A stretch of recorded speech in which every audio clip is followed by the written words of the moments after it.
Hey guys, what's up? It's Alex here. Welcome to a brand new video. Today we're going to be discussing some of the underdog teams in Formula 1. Now, I completely understand, obviously teams ebb and flow up the grid throughout their time in Formula 1, so we're going to be focusing on particular specific seasons for this team. So maybe they've been off on like a big barren run of points or race victories and they suddenly come back after, getting their sponsorship cut. That's basically what this series is going to be. So it's going to be a team from a specific season about how they sort of fought against the odds in a way and came out with a much better result than everyone expected. So let's start off with one of the most recent ones in my time, at least, definitely one I can remember, is Williams in 2012. Now, this team had come off a tough run of I think quite a few years without a race victory. I think, Juan Pablo Montoya in 2004 was the last time before this point they'd ever won a Grand Prix, and yes, they had some success, now and again. They got podiums and all that sort of stuff in that gap,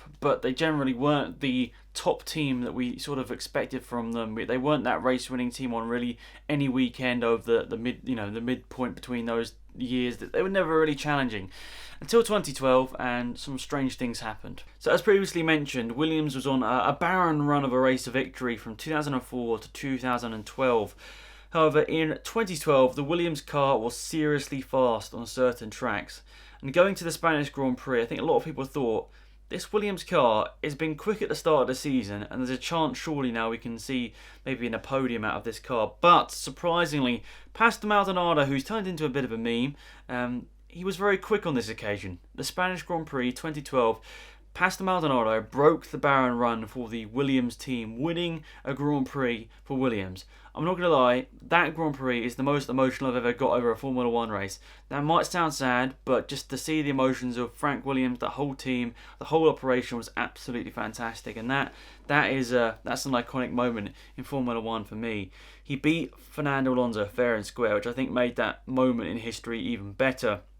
The season was definitely successful in terms of the car performance. On I'd say at least half of the tracks the car was battling away, and there was some really strong points finishes for the car that season. Unfortunately, Pastor Maldonado, who was the team's definitely number one driver that season, was getting involved in lots of accidents, which was a big shame because the pace in the car was definitely there.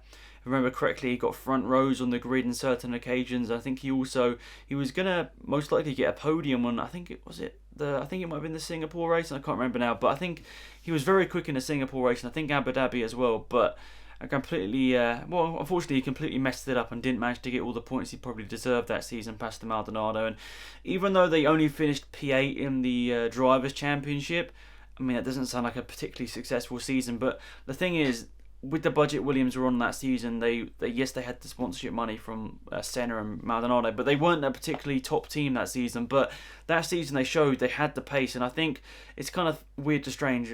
I do kind of wonder where Williams would be if in that 2012 season, would they had two more consistent drivers, where they possibly would be, whether they would have sort of evolved back into a great team like they were back in the day. I think it was a massive shame that Pastor Maldonado sort of put it into the barriers as much as he did that season, because that was his year, that was his season. He could have proved to so many people that year what a fantastic driver he can be. And don't get me wrong, Pastor Maldonado, I will honestly believe this until I die. Pastor Maldonado had so much raw talent and in him. Yes, people make a meme of him nowadays, but yes, he was an incredible driver. When he was on the limit, there weren't that many people on the grid that season that were flat out as fast as him. He put that Williams on a front row on multiple occasions, which is just madness.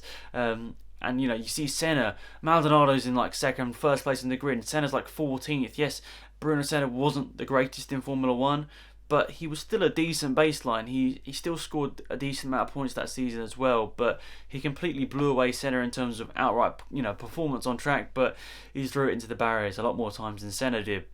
Next up is Force India, last season actually in 2017. Now Force India had always been known as a bit of an underdog team. They'd always shown a lot of promise. They'd always been pretty consistent through their time in Formula 1. They got better and better each season, but 2017 was definitely, I'd say in my opinion at least, their breakthrough year in terms of just being outright consistent. They've definitely been on the up since their conception in 2008, and Force India had secured great race positions, but A lot of the time that was down to luck more than judgments in most scenarios. I mean, they had secured podiums in the past couple of years with Sergio Perez, and I think Fisichella scored a P2 in Spa, didn't he, as well? So they had scored some decent podium positions, but they were more through other people falling away and, getting involved in accidents and sort of picking up the pieces.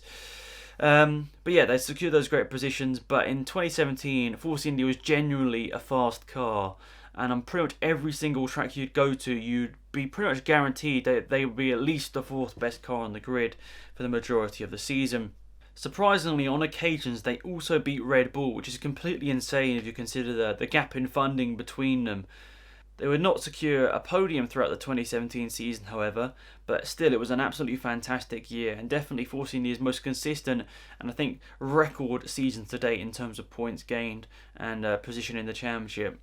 Now, Force India is a great example to every sort of new team that comes to the grid. Yes, of course, you have to have millions of pounds to even get into Formula 1, but they are a team that started off with not much back in 2008. They didn't score a single point, I remember correctly, in that 2008 season with Sutton and Fisichella, but they worked on it, and by 2010, 2011, they were a somewhat decent car. If I remember correctly, Sutton in 2011 finished P7, P8 in the championship, which is absolutely fantastic. That car was obviously getting there, and then 2012, 2013, they were getting there once again. 2014 is when they first sort of, I'd say, jumped up a little bit. 2014, 2015, 2016, they were definitely much better than they made that next step, I'd say.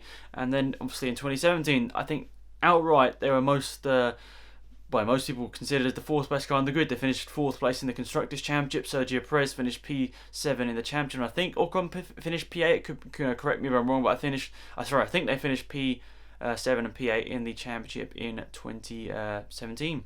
So let's talk about one of the previous carnations of the Force India team, and that is Jordan. Now, Jordan's a bit of a strange one because they started off their season in Formula 1, their career in Formula 1 with some fantastic results. I mean, I think they finished P5 in their rookie season of Formula 1, which is quite mad. I mean, they did have some very fantastic drivers in that season, if I remember correctly.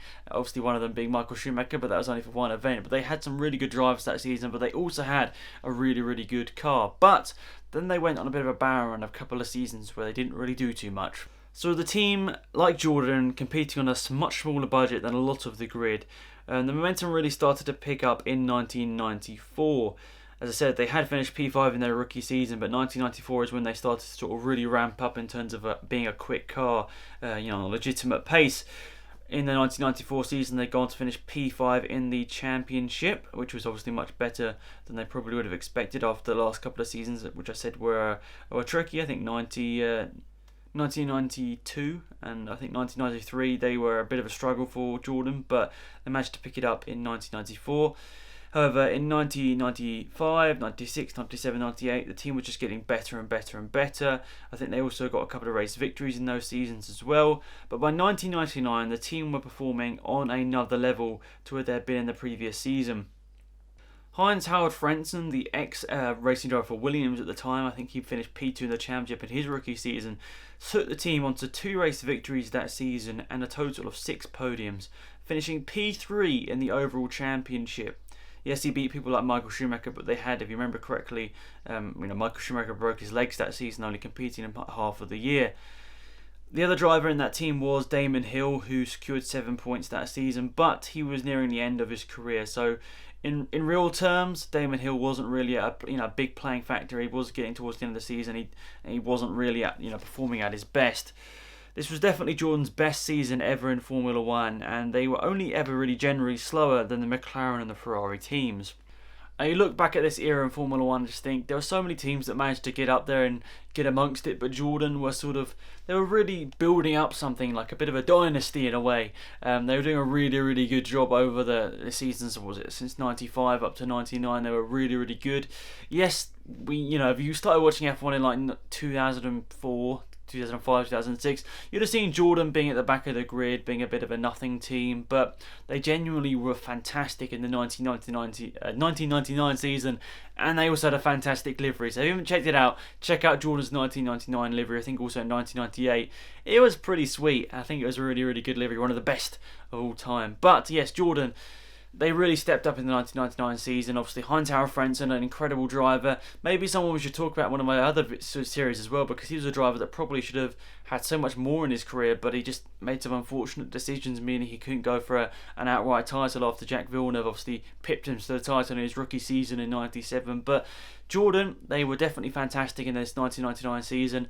That's a mouthful, 1999. I don't know why. It's I'm struggling to get it out. But yeah, just in general, Jordan definitely performed better than most that season. I think not many people expected them to see them sort of battling up there, and finishing P3 in both the Drivers' and Constructors' Championship is pretty fantastic for a team that was operating on a much smaller budget than the likes of teams that were around them, like obviously McLaren and Ferrari. Now, the last team on my list for this particular video is going to be Sauber in 2012. Now, they'd had a couple of iffy years. I mean, 2010 and 2011 weren't great. They were fine, but they weren't great.